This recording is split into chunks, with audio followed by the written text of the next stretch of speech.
The calculator said, don't do it, Matt. It told me converting my own traditional retirement money to Roth would cost me more than it would save me. And on paper, that sounds like a deal breaker. But I still did the Roth conversion. And the reason matters because this is where a lot of investors get misled. Most people think a Roth conversion decision is as simple as typing in your numbers into an online calculator and then following the answer it gives you. But the reality is, those calculators are only as good as the assumptions behind them. And in many cases, mine specifically, those assumptions are working against you from the start. I'm Mat Sorensen, attorney and CEO of Directed IRA, and in this video, I'm going to walk you through my Roth conversion story, why I ignored the calculators, what they get wrong, and the real factors that actually determine whether a conversion makes sense. Because this is one of those decisions where a bad default setting in the calculator can cost you tens of thousands of dollars, even hundreds of thousands of dollars. Let's break it down. Many of you know I'm a Roth guy. I love the backdoor Roth IRA. I love Roth accounts. I love the idea of growing and building a tax-free ATM, which is what the Roth accounts represent. But in my early years, I was chasing tax deductions. I had a lot of traditional dollars in retirement accounts because I wanted tax deductions now. And as I started investing and growing those balances, I realized I better get to converting these dollars to Roth before they get larger. And I kept delaying it and delaying it because I didn't want to write a tax check. I was looking at roughly $248,000 that I still had in traditional 401k money.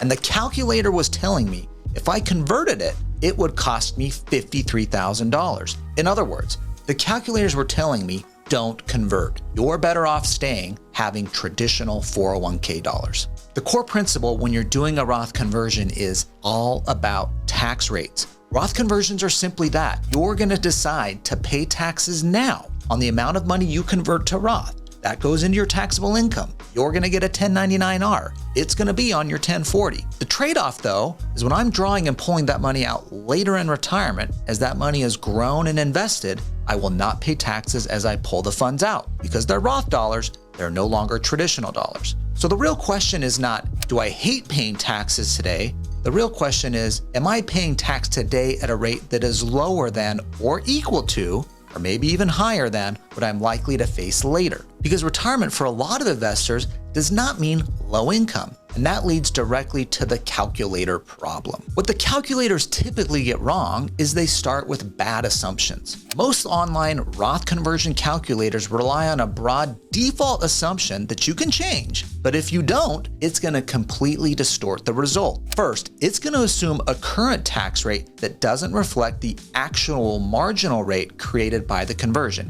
In my case, the default assumption when I'm logging in and looking at this was a 25% current tax rate. But on a $248,000 conversion, that's going to push the tax bracket into the maximum rate of 37%. The second problem is it typically assumes a future retirement tax rate that's too low. In the default setup I was looking at, the calculator assumed 15% tax rate in retirement. What these calculators are assuming is that the tax rate when you convert now is going to be higher than the tax rate when you're pulling out distributions later. And that totally distorts and screws up the decision of whether you should do a Roth conversion, because that is not always the case. The next assumption built into these calculators is that they assume that the amount of money you're going to pay in additional taxes when you do the Roth conversion, that if you stayed traditional, you would otherwise just invest those additional dollars, which is not always the case. Most people who are sacrificing to do a Roth conversion are coming up with additional dollars, not money they would typically invest. And I know this could be debated, and this point is certainly something you can argue, but I'm not seeing most people investing these additional dollars. They're typically on the same plan they're already doing. Versus someone converting to Roth who has to pay some taxes, they're pulling that money out of other spending they might have, not necessarily their investable dollars.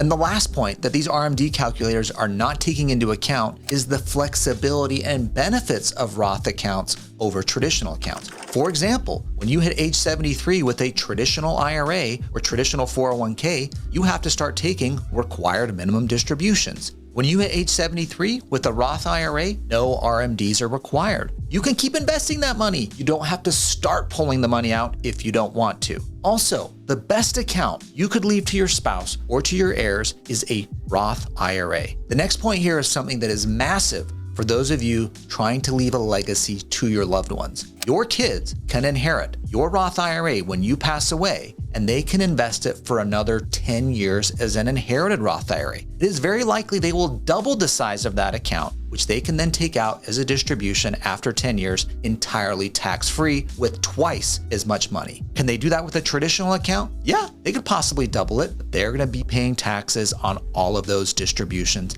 as they start drawing the money out. All right, so let's talk about actually converting and the dollars and cents that have to happen here, because the trade-off here, if I do a Roth conversion, is I will have a tax bill I've got to pay today. Maybe I could have invested that money instead. The thinking here is, why would I send $40,000, $60,000, or $100,000 in taxes from a Roth conversion to the IRS when I could keep that money invested now? Now, in my situation, I had $248,000 left to convert to Roth dollars. That was going to cost me $62,000 in taxes to convert. If I didn't convert that $248,000, I would have been able to keep that $62,000 and I could have invested it outside the account in maybe a brokerage account or other investment, and those dollars could have grown in a taxable manner. Now, under the calculator's own default assumptions, that $62,000 was projected to grow at $197,000 over 20 years at a 7% rate of return. So the question is, am I better off just staying with a traditional and investing this additional $60,000?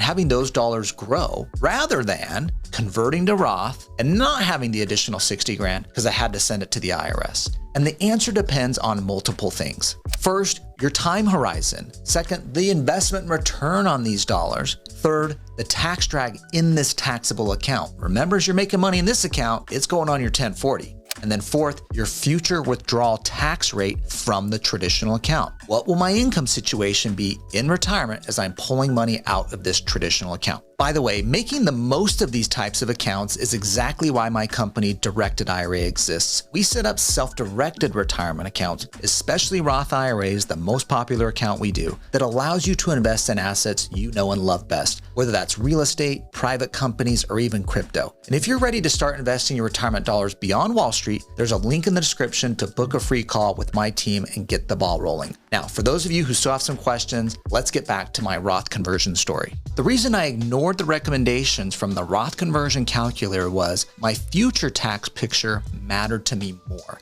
And what mattered was me thinking, what happens if I don't convert? I know the calculator was effectively saying, yes, you're going to pay $62,000 now, but if you keep that money invested, it could become roughly $197,000 over 20 years. That's $197,000 on top of what would otherwise be in my traditional account. The problem was, if I left that $248,000 in the traditional account, it's going to keep growing. It might triple, quadruple over time. I still got another 20 years before I'm drawing this out, and it's all growing tax deferred. And later on, these distributions are going to be taxable. And people always assume deferral is always better. But if the account keeps compounding and you already have other income streams, maybe deferring yourself into a larger tax bill later. And for people really trying to grow and build wealth, additional streams of income, cash flowing assets, businesses, investments, you're going to realize you're not necessarily looking forward to a retirement with less income.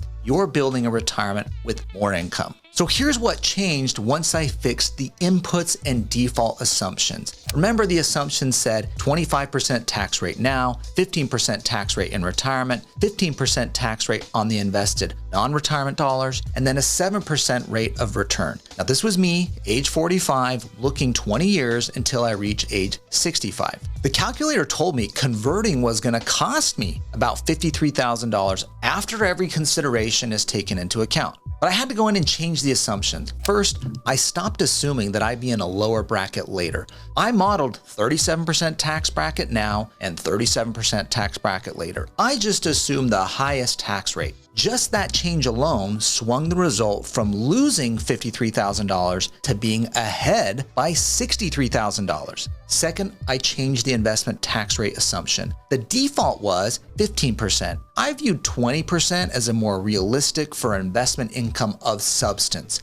Because you're going to be in a higher tax rate, you're likely going to be at the higher income rates on your investment income. And just to be clear, this is affecting those dollars I'm investing more in while staying with the traditional account instead of sending money to the IRS to pay the Roth conversion tax. Third, I changed the rate of return. The default was 7%. I modeled 14% based on my actual investing assumptions and the track record of my account up to that date. And at that point, the calculator showed roughly a $500,000 benefit to converting. And then there was one more kicker. The calculator assumed I was 45, but I was actually 44. And that one additional year of tax-free growth added roughly $85,000 of benefit. So same calculator, same conversion, totally different answer once you change the assumptions. Let's focus in here on the variables that actually matter. To evaluate a Roth conversion the right way, you want to focus on these areas. First, the current marginal tax rate. Second, the expected future tax rate. And if you want to play it safe and you don't know, just say those are going to be the same. Third, what is your time horizon? The greater time horizon you have after converting means more tax-free growth that's going to benefit you, leading to an answer of you should probably do the Roth conversion. Fourth, the ability to pay tax from outside funds. Definitely do not draw into the account to pay the taxes on the Roth conversion. That causes taxes and penalties. Use your other funds, find other ways to get there to pay the taxes. I've even had clients pay it over multiple years or chunk out their Roth conversions over different tax years to keep that tax bill low and keep it within their budget. And fifth, the size of your existing traditional balances matters. The reason being, it's going to push you into higher tax rate, making that conversion more painful with a larger traditional balance you need to convert. Again, you could chunk it, break it up over multiple years. For example, let's say you have a $300,000 traditional IRA. Rather than converting that 300 grand in 1 year, you convert 100,000 in 1 year, 200,000 the next, and 300,000 after that, breaking it up over 3 tax years, trying to keep you into a lower tax rate. Next is state taxes. What are the taxes now when you're converting of what they're going to be later on in retirement? I'm living in Arizona. I'm probably going to stay in Arizona if the tax rate's the same.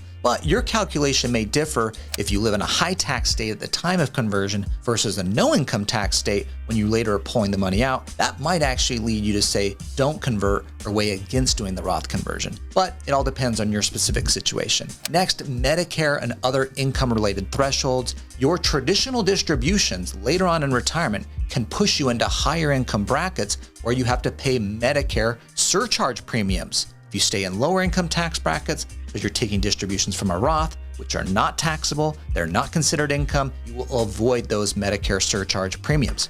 And lastly, again, the estate planning goals. I'm telling you, the best asset you could leave your loved ones, specifically your kids, is an inherited Roth IRA. Because they have an additional 10 years to invest it and compound it, they can potentially double the legacy of tax-free dollars going to them and your loved ones. As you're thinking about all these considerations and how your specific situation might apply, you're going to notice how different this is from a generic online calculator with fixed assumptions. One really important takeaway I want you to get from this is the cost of the Roth conversion is the biggest penalty to you. And the best way to minimize that cost of conversion is to convert at the lowest tax rate possible. So if I'm in a low income tax year, convert that year. But more likely what will be the case when your income is consistent is I want to make sure we don't jump you to the next tax bracket. Now in my situation, I just bit the bullet. I converted the whole 248 grand all in 1 year because I presumed I was going to be in the highest bracket that year, the next year, and the following year. But let's say you're going to be below the 37% max bracket. And let's say you don't want to convert the 248 grand all at once because it might push you into a higher tax bracket. Well, again, this is where chunking comes into play.